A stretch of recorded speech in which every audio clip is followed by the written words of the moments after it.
नमस्कार, स्वागत है आपका डेली करंट अफेयर्स की सीरीज में। आज की इम्पोर्टेंट करंट अफेयर्स को हम लोग देखेंगे।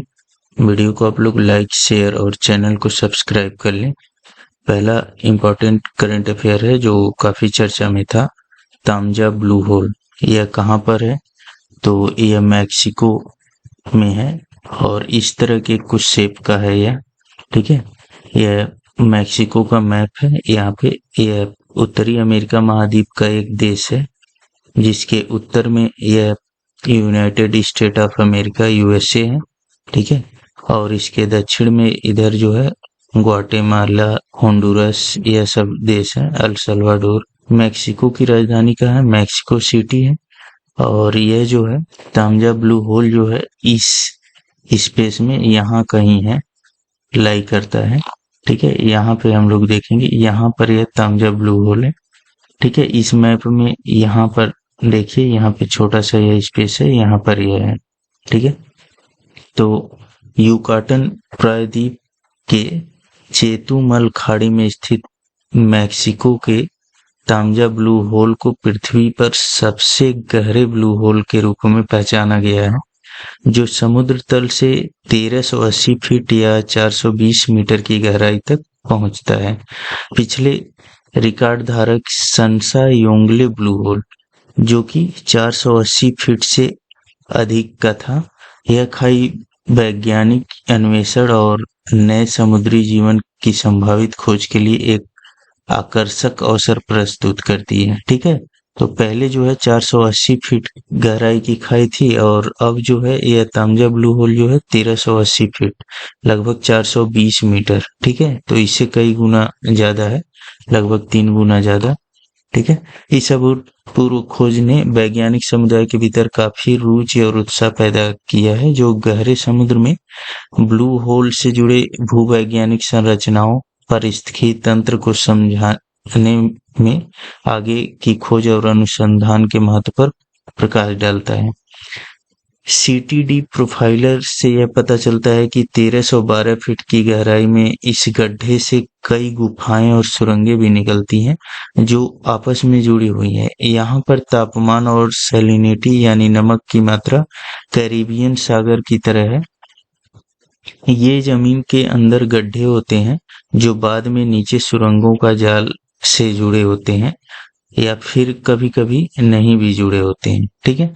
नेक्स्ट अगला इंपॉर्टेंट करंट अफेयर जो चर्चा में था, रन फॉर विकसित भारत, ठीक है। तो यह कहाँ पर आयोजित किया गया? दिल्ली यूनिवर्सिटी और विकास भारत एम्बेसडर क्लब ने रन फॉर विकसित भारत मैराथन का आयोजन किया। बैडमिंटन खिलाड़ी साइना नेहवाल और बॉलीवुड एक्टर राजकुमार राव ने डीयू के नॉर्थ कैंपस से मैराथन को हरी झंडी दिखाई। 2.4 किलोमीटर की मैराथन में डीयू के लगभग 5000 स्टूडेंट ने हिस्सा लिया। इस मैराथन का उद्देश्य 2047 तक भारत को विकसित राष्ट्र बनाने के लिए जागरूक करना है। इस कार्यक्रम में चीफ गेस्ट डीयू के कुलपति योगेश सिंह थे। बॉलीवुड एक्टर राजकुमार राव चुनाव आयोग के भी ब्रांड एम्बेसडर हैं। पीएम मोदी ने दिसंबर 2023 में विकसित भारत @2047 युवाओं की आवाज कैंपेन की शुरुआत की थी, ठीक है। नेक्स्ट अगला इंपॉर्टेंट करंट अफेयर है जो हाल ही में चर्चा में था, वेस्ट नाइल फीवर, ठीक है। तो केरल सरकार के हेल्थ डिपार्टमेंट ने राज्य में वेस्ट नाइल फीवर को लेकर अलर्ट जारी किया है। राज्य के कोझिकोड, त्रिशूर और मलप्पुरम में 6 मामले सामने आए हैं। वहीं पर त्रिशूर में इस फीवर से 79 साल के बुजुर्ग की मौत हो गई है। यूएस के centre for disease control and prevention के मुताबिक यह बीमारी मच्छरों के काटने से होती है। यह आमतौर पर पक्षियों में पाई जाती है और पक्षियों से मच्छरों और मच्छरों से मनुष्यों में फैलती है। यह मनुष्यों से मनुष्यों में नहीं फैलती है, ठीक है। तो यह काफी इंपॉर्टेंट हो जाता है, इसको याद रखना है कि यह बीमारी जो है स्पेशली मच्छरों के काटने से फैलती है और यह आमतौर पर कहाँ पाई जाती है? पक्षियों में यह बीमारी पाई जाती है। पक्षियों से यह पहले किस में आती है? मच्छरों में। और मच्छरों से यह किस में आती है? मनुष्यों में। लेकिन मनुष्य से मनुष्य में इसका फैलाव नहीं होता है, ठीक है। वेस्ट नाइल फीवर में बुखार के साथ उल्टी, दस्त और सिर दर्द की शिकायत होती है। वेस्ट नाइल फीवर के 10 में से 6 मामले में लक्षण नहीं दिखाई देते हैं। कुछ मामलों में इस बीमारी से इंसेफ्लाइटिस हो सकता है। इसमें मस्तिष्क में सूजन, रीढ़ की हड्डी में सूजन जैसी न्यूरोलॉजिकल समस्याएं देखने को मिल सकती हैं। इससे पहले 2011 में भी राज्य के कई जिलों में वेस्ट नाइल फीवर के केस देखने को मिले थे। वेस्ट नाइल फीवर पहली बार 1937 में युगांडा में क्यूलेक्स जीनस प्रजाति के मच्छर के काटने से फैला था।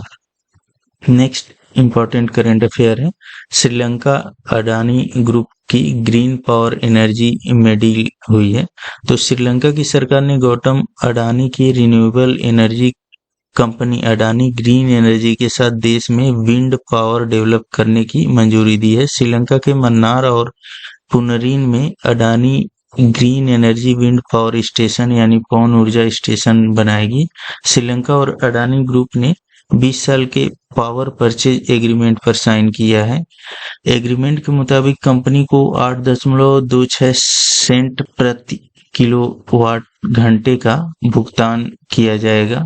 इसके लिए कंपनी $442 मिलियन करीब 367 करोड़ निवेश करने वाली है। ये दोनों जगहें श्रीलंका के उत्तरी प्रांत में मौजूद हैं। 2022 में श्रीलंका ने आर्थिक संकट के दौरान गंभीर बिजली संकट और ईंधन की कमी का सामना किया था। इंपोर्ट किए जाने वाले ईंधन की लागत से बचने के लिए श्रीलंका अब रिन्यूएबल प्रोजेक्ट में तेजी ला रहा है। ठीक है, नेक्स्ट इंपॉर्टेंट करंट अफेयर था, एस्ट्राजेनेका ने कोविड-19 वैक्सीन बंद की है। तो ब्रिटेन की फार्मा कंपनी एस्ट्राजेनेका ने दुनिया भर में अपनी कोविड-19 वैक्सीन की खरीद बिक्री बंद करने का फैसला किया है। कंपनी अब वैक्सीन की मैन्युफैक्चरिंग और सप्लाई नहीं करेगी। कंपनी ने वैक्सीन को बंद करने का फैसला व्यावसायिक कारणों की वजह से लिया है। एस्ट्राजेनेका ने साल 5 मार्च को वैक्सीन वापस लेने का आवेदन किया था। एस्ट्राजेनेका ने 2020 में ऑक्सफोर्ड यूनिवर्सिटी के साथ मिलकर कोरोना की वैक्सीन बनाई थी। इसके फार्मूले से भारत में सीरम इंस्टीट्यूट ने कोविशील्ड नाम से वैक्सीन बनाई थी। ब्रिटेन और ऑस्ट्रेलिया में इसे वैक्सजेवियर नाम से जाना जाता है। एस्ट्राजेनेका ने फरवरी 2024 में ब्रिटिश हाईकोर्ट को बताया था कि उनकी कोविड-19 वैक्सीन के खतरनाक साइड इफेक्ट्स हो सकते हैं। नेक्स्ट अगला इंपॉर्टेंट करंट अफेयर है, वीजा ने सुजय रैना को भारत का कंट्री मैनेजर नियुक्त किया है।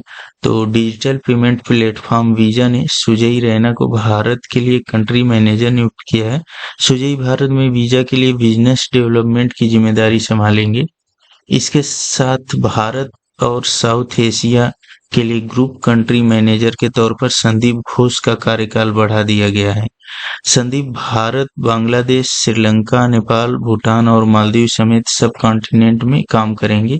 वीजा की स्थापना 18 सितंबर 1958 को हुई थी, जिसका हेडक्वार्टर सैन फ्रांसिस्को में है।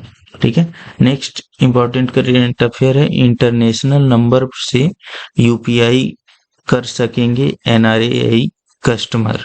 ठीक है, तो जो एनआरआई कस्टमर हैं वह इंटरनेशनल नंबर से भी यूपीआई के थ्रू पेमेंट कर सकते हैं।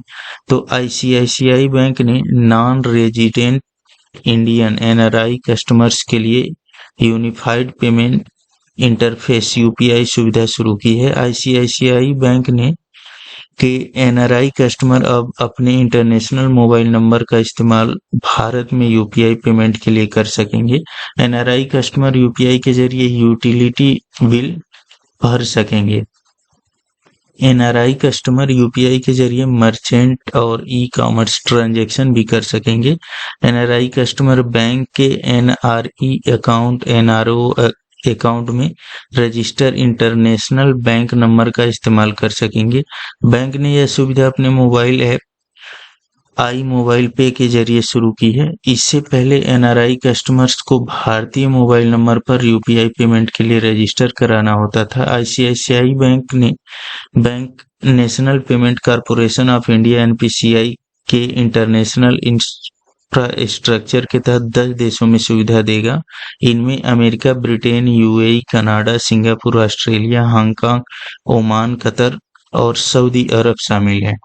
नेक्स्ट करंट अफेयर है, आयुष मंत्रालय में निदेशक के रूप में सुबोध कुमार की नियुक्ति हुई है। तो तमिलनाडु कैडर के 2010 बैच के भारतीय प्रशासनिक सेवा के अधिकारी सुबोध कुमार को आयुष मंत्रालय में निदेशक नियुक्त किया गया है।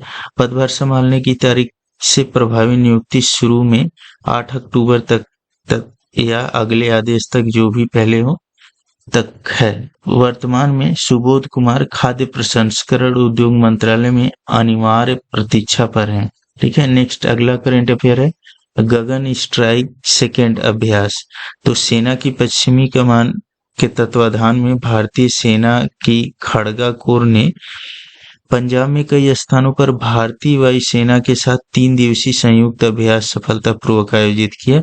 इस अभ्यास का उद्देश्य प्रक्रियाओं को परिष्कृत करना और विकसित इलाकों में मशीनीकृत संचालन के समर्थन में लड़ाकू हेलीकॉप्टरों के रोजगार को मान्य करना। गगन स्ट्राइक 2 शीर्षक वाले इस अभ्यास में अपाचे और ALH-WSI हेलीकॉप्टर, निहत्थे हवाई वाहन और भारतीय सेना के विशेष बलों सहित विभिन्न बल गुणक शामिल थे। प्राथमिक उद्देश्य आक्रामक युद्धाभ्यास के दौरान मशीनीकृत बलों की मांग के अनुसार हेलीकॉप्टरों द्वारा लाइव फायरिंग के साथ साथ स्ट्राइक कोर द्वारा जमीनी आक्रामक अभियानों के समर्थन में इन संपत्तियों के उपयोग को मान्य करना था। तालमेल और संयुक्त कौशल को भी विकसित करना था। ठीक है, नेक्स्ट इंपॉर्टेंट करंट अफेयर है 26वीं आसियान भारत वरिष्ठ अधिकारियों की बैठक नई दिल्ली में हुई है। तो आसियान में कौन कौन से देश हैं? तो आसियान में यह टोटल 10 देश हैं, Brunei, Cambodia, Indonesia, Laos, Malaysia, Myanmar, Philippines, Singapore, Thailand और वियतनाम। ठीक है, इस मैप में यह सभी देश हैं। यहाँ म्यांमार है, यह जो है लाओस है, इधर वियतनाम, कंबोडिया, थाईलैंड। ठीक है, यहाँ पे मलेशिया है, यहाँ पे छोटा सा यह सिंगापुर है। ठीक है, नेक्स्ट यह इंडोनेशिया है। ठीक है, यह इंडोनेशिया, मलेशिया का पार्ट इधर भी है। ठीक है, यहाँ पे फिलीपींस है। ठीक है, तो ये सारे जो हैं कंट्री हैं आसियान के अंतर्गत। 26वीं आसियान भारत वरिष्ठ अधिकारियों की बैठक नई दिल्ली में सचिव जयदीप मजूमदार और सिंगापुर के अस्थायी सचिव अल्बर्ट चुआ की अध्यक्षता में हुआ। चर्चाओं में आसियान भारत कार्य योजना 2021 से 2025 में उल्लिखित आसियान भारत संबंधों की समीक्षा करते हुए जुड़ाव के 3 स्तंभों राजनीतिक, सुरक्षा, आर्थिक और सामाजिक सांस्कृतिक को शामिल किया गया। मुख्य विषयों में प्रधानमंत्री के 12 प्रस्ताव का कार्यान्वयन और वियंतियाने में आगामी आसियान भारत शिखर सम्मेलन की तैयारी शामिल है। आसियान भारत संबंधों की समीक्षा। तो चर्चाएं आसियान और भारत के बीच व्यापक जुड़ाव पर केंद्रित थी, जिसमें राजनीतिक, सुरक्षा, आर्थिक और सामाजिक सांस्कृतिक पहलू शामिल थे, जो आसियान भारत कार्य योजना 2021 से 25 को दर्शाता है। ठीक है, तो यह इसके बारे में थोड़ा और है, वह आप लोग देख लीजिएगा। PDF आप लोगों को प्रोवाइड कर दिया जाएगा। नेक्स्ट करंट अफेयर है ऑक्सफोर्ड बुक स्टोर पुरस्कार 2024 पुस्तक डिजाइन और दृश्य कला का सम्मान इसके अंतर्गत किया जाता है। तो ऑक्सफोर्ड बुक्स स्टोर्स ने भवी मेहता को Oxford book store book cover prize के 9वें संस्करण के विजेता के रूप में घोषित किया है। मेहता की विजेता प्रविष्टि द बुक ब्यूटीफुल के लिए बुक जैकेट थी, जिसे हैचेट इंडिया द्वारा प्रकाशित किया गया है और प्रदीप सेबेस्टियन द्वारा लिखा गया है। ठीक है, नेक्स्ट करंट अफेयर है प्रसिद्ध उर्दू लेखक सलाम बिन रजाक का 83 वर्ष की आयु में निधन हो गया है। तो शेख अब्दुल सलाम अब्दुल रजाक प्रसिद्ध उर्दू साहित्यकार और विद्वान, जिन्हें उनके उपनाम सलाम बिन रजाक के नाम से जाना जाता है, का लंबी बीमारी के बाद मंगलवार को नवी मुंबई में उनके आवास पर निधन हो गया। ठीक है, तो यह जो है इनकी साहित्यिक विरासत जो है इनके द्वारा रचित कुछ कविता संग्रह वगैरह हैं, जिसमें शिकास्ता बूतों के दरमियान यह बहुत महत्वपूर्ण है। ठीक है, यह याद रखेंगे आप लोग। नेक्स्ट अगला है सिंकुला टनल। तो सीमा सड़क संगठन बीआरओ ने सिंकुला टनल का निर्माण शुरू करने की तैयारी कर रहा है। इस टनल का निर्माण सिंकुला पास के नीचे आवागमन के लिए किया जाएगा। यह नीमू पदम दारचा रोड लिंक पर स्थित है। सिंकुला पास हिमाचल की लाहौल घाटी और लद्दाख की जास्कर घाटी के बीच 16,580 फीट की ऊंचाई पर स्थित है।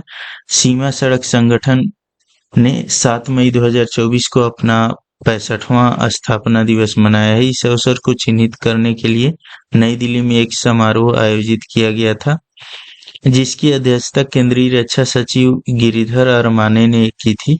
रक्षा सचिव ने दुर्गम इलाकों और चुनौतीपूर्ण मौसम परिस्थितियों में बुनियादी ढांचे के निर्माण में उल्लेखनीय योगदान के लिए बीआरओ की प्रशंसा की थी।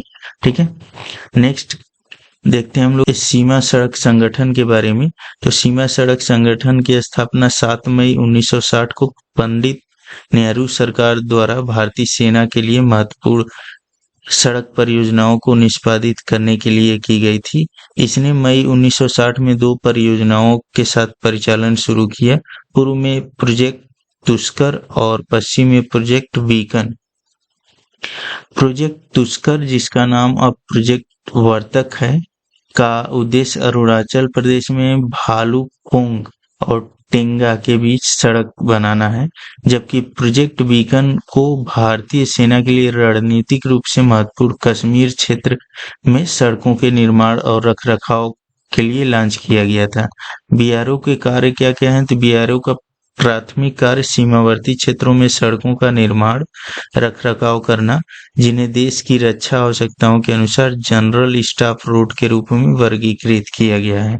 ठीक है, यह उत्तरी और पश्चिमी सीमाओं के साथ 9,000 फीट से 19,000 फीट तक की ऊंचाई पर सशस्त्र बलों के लिए रणनीतिक महत्व की सड़कों के निर्माण में माहिर है।